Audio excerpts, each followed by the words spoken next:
제3장. 여호와의 말씀이 두 번째로 요나에게 임하니라. 이르시되, 일어나 저 큰 성읍 니느웨로 가서 내가 내게 명한 말을 그들에게 선포하라. 요나가 여호와의 말씀대로 일어나서 니느웨로 가니라. 니느웨는 사흘 동안 걸을 만큼 하나님 앞에 큰 성읍이더라.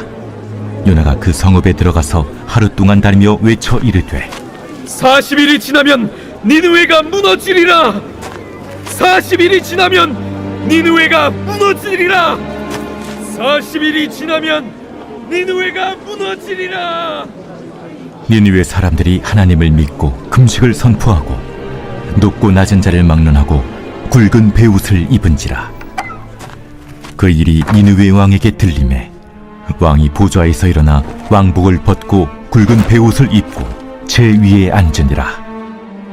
왕과 그의 대신들이 조소를 내려 니느웨에 선포하여 이르되, 사람이나 짐승이나 소떼나 양떼나 아무것도 입에 대지 말지니 곧 먹지도 말 것이요 물도 마시지 말 것이며 사람이든지 짐승이든지 다 굵은 베옷을 입을 것이요 힘써 하나님께 부르짖을 것이며 각기 악한 길과 손으로 행한 강포에서 떠날 것이라. 하나님이 뜻을 돌이키시고 그 진노를 그치사 우리가 멸망하지 않게 하시리라. 그렇지 않을 줄을 누가 알겠느냐. 하나님이 그들이 행한 것, 곧 그 악한 길에서 돌이켜 떠난 것을 보시고 하나님이 뜻을 돌이키사 그들에게 내리리라고 말씀하신 재앙을 내리지 아니하시니라. 할렐루야. 오늘 이 새벽에도 말씀을 통해 하나님의 음성을 듣는 복된 시간이 되시길 소망합니다. 요나 선지자는 죽음에서 건짐을 받고 이제 새로운 피조물로 거듭나는 체험을 합니다. 바로 불순종하던 종에서 순종하는 종으로 변한 것입니다. 2절입니다. 일어나 저 큰 성읍 니느웨로 가서 내가 내게 명한 바를 그들에게 선포하라 하신지라. 먼저 하나님께서는 일어나라, 그리고 가라, 선포하라고 명령하십니다. 요나 선지자는 여호와의 말씀대로 일어나서 니느웨로 갑니다. 3절에 요나가 가서 선포해야 하는 곳은 니느웨이며 그 도성은 큰 성읍이었습니다. 니느웨는 장차 북이스라엘을 침략할 아수르의 수도입니다. 바로 이 큰 성읍도 하나님의 주권 안에 있는 존재일 뿐이라는 것이며 또한 구원의 대상이라는 사실을 선포하고 있습니다. 4절에 의하면 이곳을 지나가는데 3일이 걸리는 큰 도시였다고 합니다. 요나 선지자는 하루 동안 다니면서 이렇게 외쳤습니다. 40일이 지나면 니느웨가 무너지리라. 5절에서 9절을 보면 요나 선지자의 외침을 듣고 니느웨 사람들이 반응을 보입니다. 굵은 베옷을 입고 제 위에 앉습니다. 바로 참회나 애국의 상징적 행위입니다. 왕궁에 있는 니느웨의 왕은 이 예언의 말씀을 듣고 참회의 자세를 갖습니다. 그는 그의 왕좌와 화려한 왕복 대신 굵은 베옷과 재를 뒤집어 씁니다.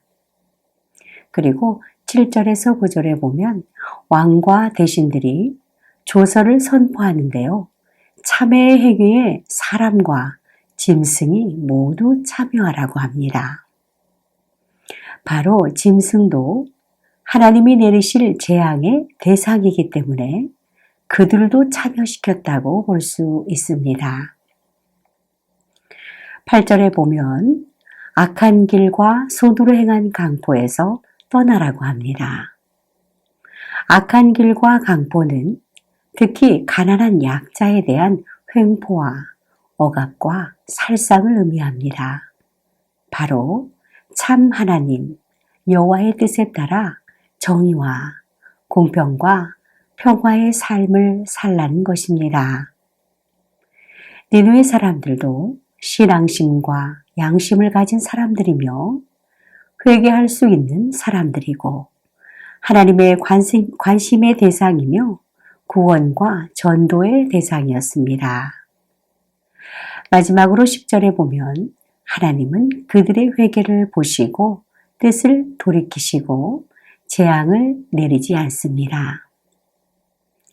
사랑하는 성도 여러분, 사람은 누구나 실수할 수 있고 하나님의 뜻을 거역할 수 있습니다. 그러나 하나님께서는 자신이 선택한 사람은 훈련시키시고 또 연단하셔서 반드시 자신의 뜻을 이루기 위해 사용하신다는 것입니다. 오늘 하루도 살아계신 하나님의 음성을 통해 우리의 삶을 돌아보고 회개함으로 구원받는 저와 성도들이 되시길 간절히 소망합니다. 기도하겠습니다. 사랑과 은혜가 풍성하신 하나님 아버지, 오늘 하루도 말씀과 기도로 순종하며 살게 하시고 죄악의 길에서 돌이킬 수 있는 용기를 주시고 하나님의 긍휼하심으로 구원받는 복된 하루가 되게 하여 주시옵소서. 예수님의 이름으로 기도드립니다. 아멘.